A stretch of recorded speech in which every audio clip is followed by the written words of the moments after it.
Assalamualaikum warahmatullahi wabarakatuh. Para pemirsa yang budiman, para pecinta baginda Nabi Muhammad SAW. Pada pertemuan kali ini, kami akan melanjutkan kisah dari sahabat Rasulullah SAW yang bernama Sayyidina Salman Al-Farisi.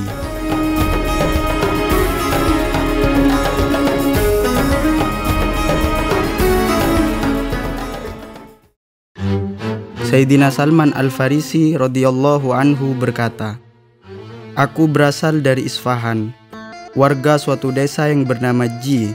Bapakku seorang bupati di daerah itu, dan aku merupakan makhluk Allah Subhanahu wa Ta'ala yang paling disayanginya.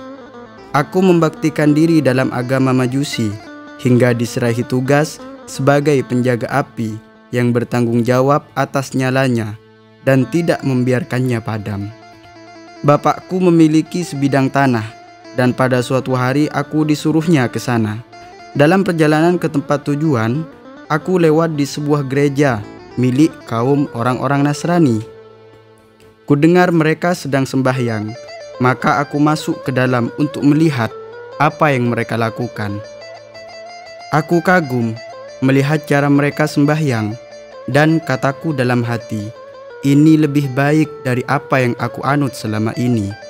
Aku tidak beranjak dari tempat itu sampai matahari terbenam, dan tidak jadi pergi ke tanah milik bapakku, serta tidak pula kembali pulang, hingga bapak mengirim orang untuk menyusulku. Karena agama mereka menarik perhatianku, kutanyakan kepada orang-orang Nasrani, dari mana asal-usul agama mereka. Orang Nasrani tersebut menjawab, dari Syria. Ketika telah berada di hadapan bapakku, kukatakan kepadanya, aku lewat pada suatu kaum yang sudah melakukan upacara sembahyang di gereja. Upacara mereka amat mengagumkanku. Kulihat pula agama mereka lebih baik dari agama kita. Kami pun bersoal jawab, melakukan diskusi dengan bapakku dan berakhir dengan dirantainya kakiku, dipenjaranya aku. Kepada orang-orang Nasrani, kukirim berita bahwa aku telah menganut agama mereka.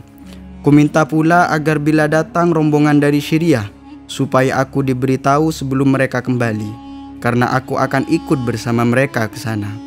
Permintaanku itu mereka kabulkan, maka kuputuskan rantai, lalu meloloskan diri dari penjara, dan bergabung dengan rombongan orang-orang untuk menuju Syria. Sesampainya di sana, kutanyakan seorang ahli dalam agama itu. Dijawabnya bahwa ia adalah uskup pemilik gereja. Maka datanglah aku kepadanya. Kuceritakan keadaanku. Akhirnya tinggallah aku bersamanya sebagai pelayan, melaksanakan ajaran mereka dan belajar agama mereka.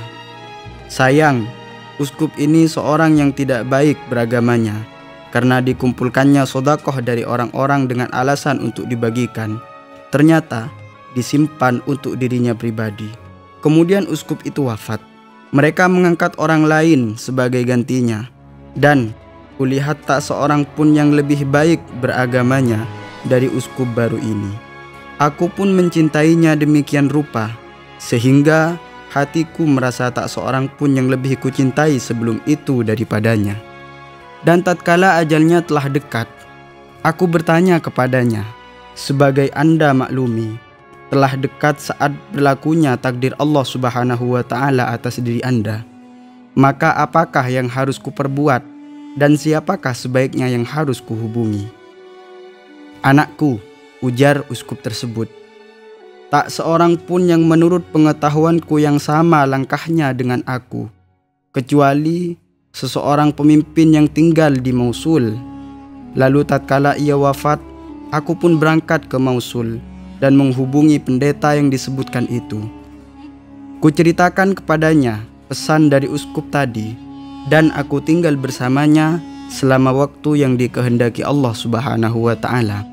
Kemudian tatkala ajalnya telah dekat pula, kutanyakan kepadanya, siapa yang harus kuturuti? Ditunjukkannya orang yang soleh yang tinggal di Nasubin. Aku datang kepadanya dan kuceritakan perihalku, lalu tinggal bersamanya. selama waktu yang dikehendaki Allah Subhanahu wa Ta'ala pula. Tatkala ia hendak meninggal, ku bertanya pula kepadanya, maka disuruhnya aku menghubungi seorang pemimpin yang tinggal di Amuriah, suatu kota yang termasuk wilayah Romawi. Aku berangkat ke sana dan tinggal bersamanya, sedang sebagai bekal hidup aku berternak sapi dan kambing, beberapa ekor banyaknya. Kemudian dekatlah pula ajalnya, dan kutanyakan kepadanya, kepada siapa aku dipercayakannya? Ujarnya, anakku, tak seorang pun yang ku kenal serupa dengan kita keadaannya, dan dapat ku percayakan engkau kepadanya. Tetapi sekarang telah dekat datangnya masa kebangkitan seorang nabi yang mengikuti agama Ibrahim secara murni. Ia nanti akan hijrah ke suatu tempat yang ditumbuhi kurma dan terletak di antara dua bidang tanah yang berbatu-batu hitam. Seandainya kamu dapat pergi ke sana, temuilah dia. Ia mempunyai tanda-tanda yang jelas dan gamblang. Ia tidak mau makan sedekah, sebaliknya bersedia menerima hadiah. Dan di pundaknya ada cap kenabian yang bila kau melihatnya, segeralah kau mengenalinya. Kebetulan pada suatu hari, lewatlah suatu rombongan yang berkendaraan. Lalu kutanya dari mana mereka datang. Tahulah aku bahwa mereka dari Jazirah Arab. Maka kataku kepada mereka, maukah kalian membawaku ke negeri kalian? Dan sebagai imbalannya, kuberikan kepada kalian sapi-sapi dan kambing-kambingku ini. Baiklah, ujar mereka. Demikianlah mereka membawaku serta dalam perjalanan hingga sampai di suatu negeri yang bernama Wadil Qura. Di sana aku mengalami penganiayaan. Mereka menjualku kepada seorang Yahudi. Ketika tampak olehku banyak pohon kurma, aku berharap kiranya negeri ini yang disebutkan pendeta kepadaku, yakni yang akan menjadi tempat hijrahnya Nabi yang ditunggu-tunggu. Ternyata dugaanku meleset. Mulai saat itu, aku tinggal bersama orang yang membeliku, hingga pada suatu hari datang seorang Yahudi Bani Quraidah yang membeliku pula daripadanya. Aku dibawanya ke Madinah, dan demi Allah baru saja kulihat negeri itu, aku pun yakin itulah negeri yang disebutkan oleh pendeta dulu. Aku tinggal bersama orang Yahudi itu dan bekerja di perkebunan kurma milik Bani Quraidah hingga datang saat dibangkitkannya Rasulullah SAW yang datang ke Madinah dan singgah pada Bani Amr bin Auf di Quba. Pada suatu hari, ketika aku berada di puncak pohon kurma, sedang majikanku lagi duduk di bawahnya, tiba-tiba datang seorang Yahudi saudara sepupunya yang mengatakan padanya, Bani Kilah telah celaka. Mereka berkerumunan mengelilingi seorang laki-laki di Quba yang datang dari kota Mekah dan mengaku sebagai nabi utusan. Demi Allah, baru saja ia mengucapkan kata-kata itu, tubuhku bergetar keras hingga pohon kurma itu bagai bergoncang dan hampir saja aku jatuh menimpa majikanku. Aku segera turun dan kataku kepada orang tadi, "Apa kata Anda? Ada berita apa?" Sayyidina Salman bertanya. Majikanku mengangkat tangan lalu meninjuku sekuatnya serta bertanya, "Apa urusanmu dengan ini? Ayo kembali ke pekerjaanmu." Maka aku pun kembali untuk bekerja. Setelah hari petang, kukumpulkan segala yang ada padaku, lalu keluar dan pergi menemui Rasulullah SAW di Quba. Aku masuk kepadanya ketika beliau sedang duduk bersama beberapa orang dari rombongan beliau. Lalu kataku kepadanya, "Tuan-tuan adalah perantau yang sedang dalam kebutuhan. Kebetulan aku mempunyai persediaan makanan yang telah kujanjikan untuk sedekah. Dan setelah mendengar keadaan tuan-tuan, maka menurut hematku, tuan-tuanlah yang lebih layak menerimanya. Dan makanan itu kubawa ke sini." Lalu makanan itu kutaruh di hadapan Rasulullah SAW. "Kulu bismillahi." Makanlah dengan nama Allah, sabda Rasulullah SAW kepada para sahabatnya. Tetapi beliau tak sedikit pun mengulurkan tangannya menjamah makanan itu. Nah, demi Allah, kataku dalam hati. Inilah satu dari tanda-tandanya bahwa ia tak mau memakan harta sedekah. Aku kembali pulang, tetapi pagi-pagi keesokan harinya aku kembali menemui Rasulullah SAW sambil membawa makanan, serta kataku kepadanya, "Kulihat Tuan tak hendak makan sedekah, tetapi aku mempunyai sesuatu yang ingin kuserahkan kepada Tuan sebagai hadiah." Lalu kutaruh makanan di hadapan Rasulullah SAW.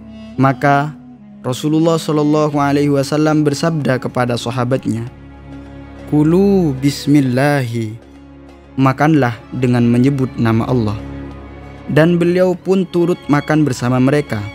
Demi Allah, kataku dalam hati, inilah tanda yang kedua bahwa ia bersedia menerima hadiah. Aku kembali pulang dan tinggal di tempatku beberapa lama. Kemudian aku pergi mencari Rasulullah SAW dan kutemui beliau di Baqi sedang mengiringkan jenazah dan dikelilingi oleh sahabat-sahabatnya. Rasulullah pada saat itu memakai 2 lembar kain lebar, yang satu dipakainya untuk sarung dan yang satu lagi sebagai baju. Kuucapkan salam kepada Rasulullah SAW dan kutolehkan pandangan hendak melihat Rasulullah. Rupanya Rasulullah SAW mengerti akan maksudku. Maka disingkapkannya kain burdah dari lehernya hingga nampak pada pundaknya tanda yang kucari, yaitu cap kenabian sebagai disebutkan oleh pendeta dulu. Melihat itu, aku meratap dan menciumnya sambil menangis. Lalu aku dipanggil menghadap oleh Rasulullah SAW.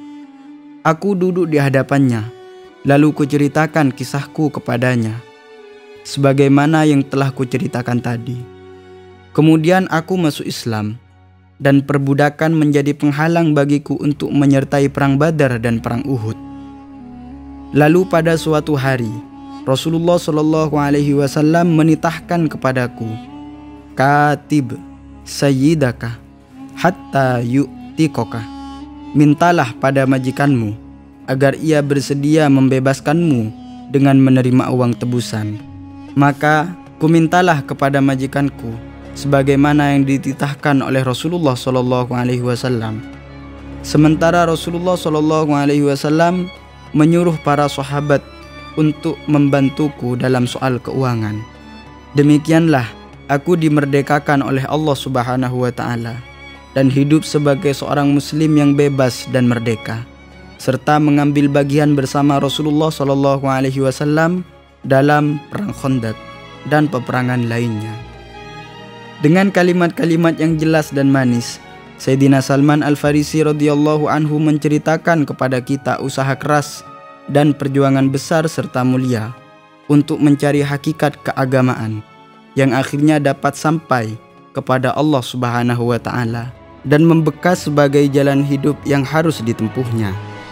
Corak manusia ulung manakah orang ini, dan keunggulan besar manakah yang mendesak jiwanya yang agung dan melecut kemauannya yang keras untuk mengatasi segala kesulitan dan membuatnya mungkin barang yang kelihatannya mustahil.